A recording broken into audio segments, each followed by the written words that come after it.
She slapped me across the face in front of 30 guests.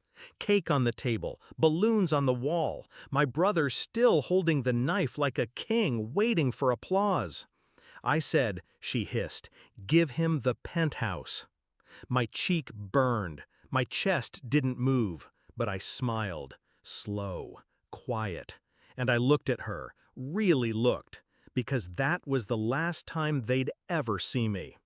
I used to believe I was born to prove myself, not to the world, to them.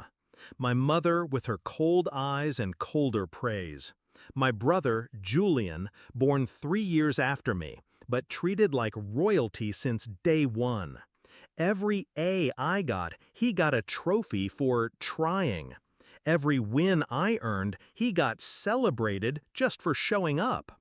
I paid my way through college, business, finance, real estate, all while they lived in the house I bought, driving the car I paid for. Julian couldn't keep a job longer than 6 months, but Mom said he was still finding himself. I found myself too, in a penthouse suite overlooking the skyline.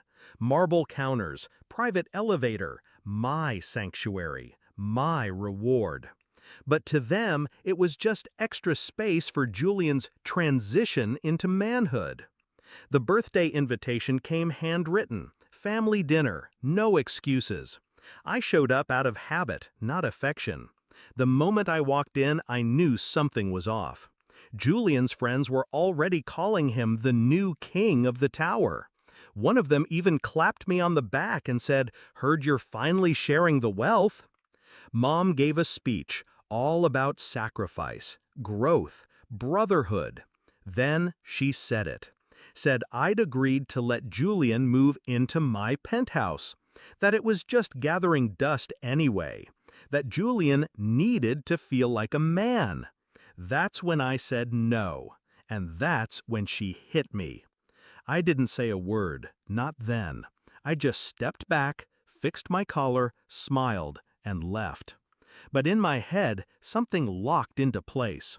It wasn't anger, it was clarity. They didn't want a son, they wanted a donor, and I'd been paying all my life. I started with silence, stopped answering calls, blocked numbers, changed my email.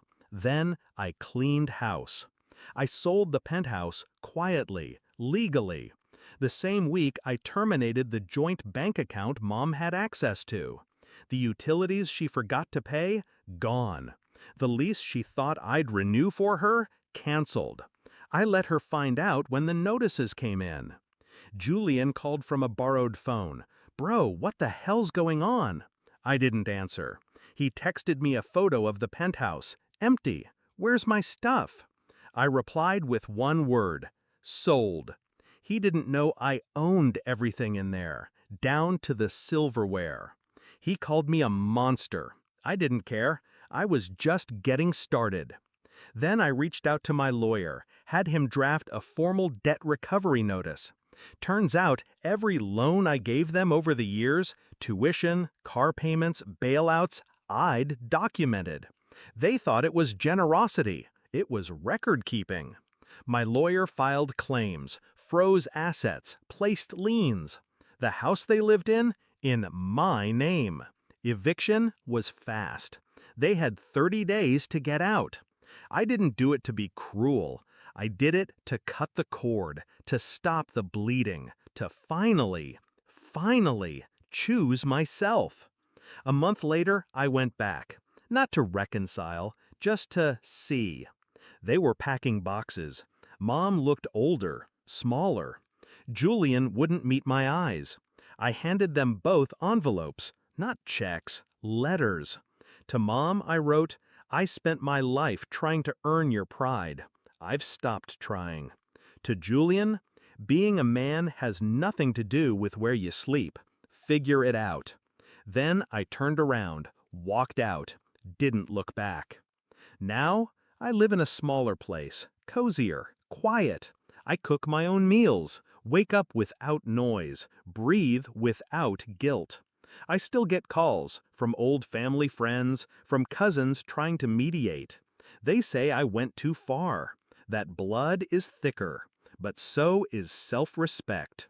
I gave them everything once. Now, I give them nothing.